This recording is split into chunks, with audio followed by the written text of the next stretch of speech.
everyone. Good evening, good morning, or good afternoon, wherever you're coming from. Hello, good welcome to my page. And for those who don't know me, my name is Sheila Mushanas, and I'm coming to you live from Toronto, Canada. And it's good evening for us. It's almost dark. It's like getting darker earlier. Yes, I'm on that mode again about getting darker. But anyway, yes, so we're back to our 90-day positive mental challenge. Uh, Actually, this is my fifth day, and it's I started just this week. And for those who are watching me or following me, we've been talking about positive mental challenge, mental positive mental attitude challenge. We call it PMA, and it's gonna be a 90-day challenge. Why we do this? And oh, actually, first and foremost, this challenge is actually um, we are doing this so that we can change our transform the way we think or feel or the way we approach life. And it's going to be 90 days because as research shows it takes 3 months for us to really develop a lasting habit. So we'll do it. Actually, we'll dive into some principle of positive mental attitude or positive mindset. That's what I meant. And equipping you with some tools and strategies or small exercises daily. It's very simple, but mind you, it really helps. Actually, we're just on our fifth day and I'm feeling positive already.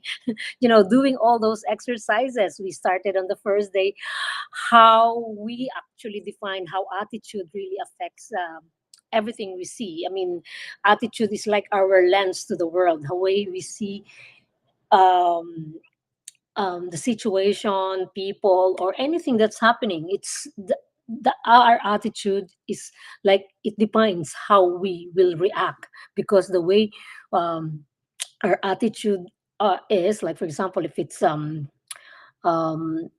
positive attitude, when you encounter a challenge, then you think about growth and possibilities and opportunities or learning from it. But when you are on that other side of the thing, on the other side of attitude, like the pessimistic or negative, we always think it as an obstacle, and sometimes it won't even make you do anything, or it will paralyze you not to do or move on or do something or move on about it. So yeah, so as I said, we did several exercises since Monday, like as we actually identify some negative thoughts and rewrite it into positive. We also um, identify some of our strengths and then write it and read it out loud. So we're proud of what we can do. Like we're proud of our being organized, something like that. Different kinds of things. And then when sometimes we catch ourselves second guessing ourselves, for example, we have a decision to make and we think, oh no, I don't want to do it because I'm not good enough. No, no, no, you don't do that. That's when we try to write something about what our strengths are. Like actually, that exercise is writing three things that you're proud of yourself, like what you can do best, and then you say it out loud, read it, so it strengthens really. So now today, what we're gonna tackle is day 5. It's positive attitude and success. So it actually links.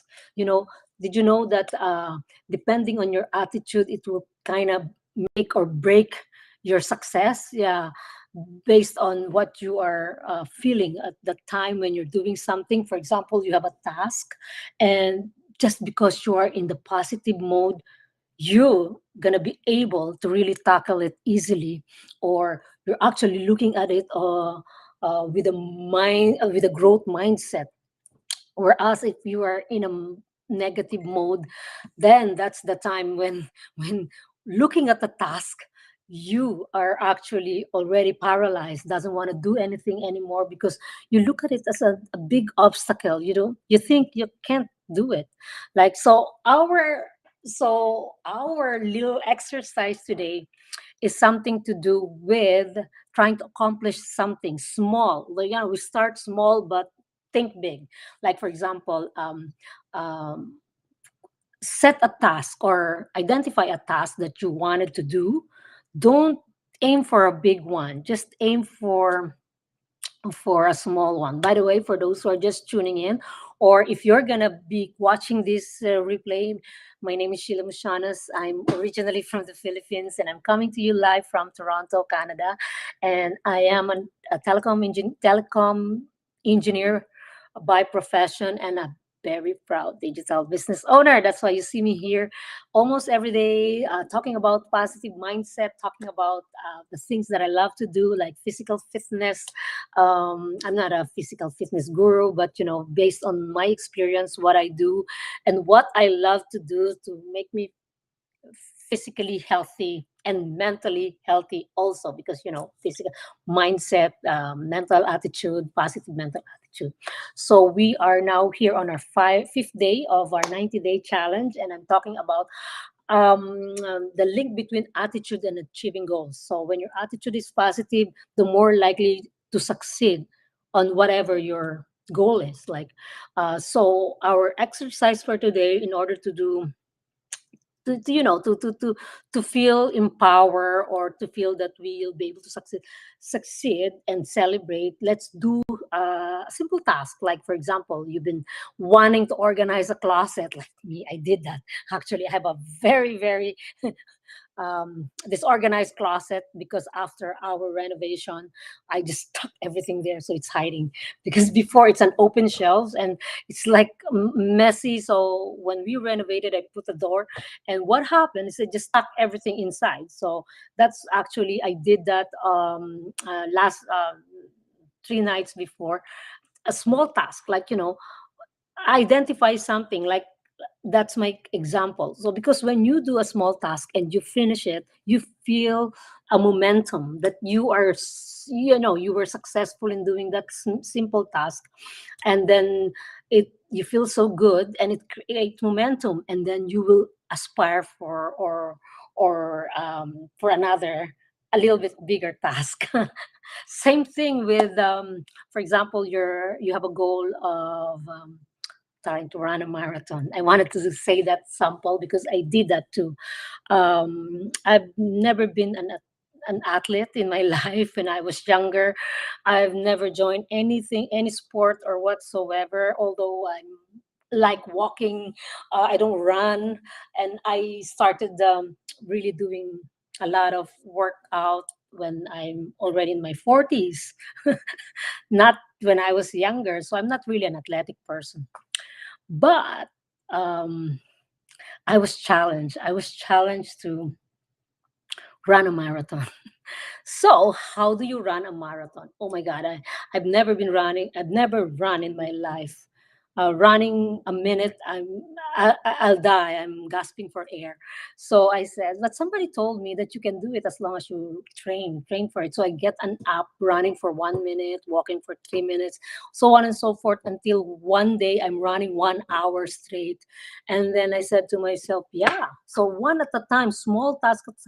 Once I finish a run for 10 minutes, I aim for 15, I aim for 20, I aim for, so on and so forth. And even when I decided to do my marathon, I did first the 5 kilometer. And then I'm so amazed that I was able to finish it. Doesn't matter about the time. My time is like 36 minutes, and usually I run 40. When I did it, even better. And then, so after that, I was so happy, and I got this momentum, and I've aimed for the 10 kilometers, and I did it again. So when I finished the 10 kilometer, that's it. I said I want to do the half marathon, and I finished that half marathon in October. See, it's like, when you start with positive and you start small and you celebrate because you achieve it. Because if I decided to run the full marathon immediately, definitely I will definitely fail. I mean, maybe I will be able to do it, but I might injure myself, because I'm going to be forcing it, because I have this mind setting that I will never stop until I get to what I wanted to do. And sometimes, doing that, you might get injured. And actually, I got a little bit injured because actually what I did is also very fast because my 5K last year and 10K. My 5K was last year in October, my 10K is in May, and then my half marathon was this October last year. So it actually hurt my knee a little bit, and now I'm trying to heal it. I'm trying to heal it first before I can go back running, but I would definitely go back running because I love it so much. So that's what I'm saying. So once you get to achieve a small goal and you feel that momentum, you want to aspire for a little bigger. So your attitude really defines achieving your goals. I mean, it's really connected. Positive attitude and success, they link. It's linked and connected. So be always thinking in positive way. I mean, think about like, um, think about small first, but then start small, but think big, and then celebrate every anything, e- even the smallest achievement. Just celebrate it because it reminds you of your capability, and it's build confidence too. And next time you will aim for a higher goal. So that's what I did, 5, 10, and half. Just don't force it because sometimes there's something that will happen, like you'll get injured, but then the more you lose something. But remember, always remember this is what I wanted to say is, remember, your attitude is the secret sauce of your success. So always think positive, especially when you're starting something new, when you're starting a business. Always think that you'll become successful, definitely. And of course, you incorporate work on it. You don't think and think without doing. That's not gonna work too. So as I said, start small, think big, and trust the process. So let's actually make positivity our superpower. Actually, it is a superpower. Once you think positive, you'll be able to do anything you can think of. And that's it for now. Thank you so much for listening. And for those who will watch this in the replay, thank you so much for your time. Yeah, again, my name is Sheila Mushanas. I'm coming to you live from Toronto, Canada. And thank you so much. And I'll see you again tomorrow. Bye for now.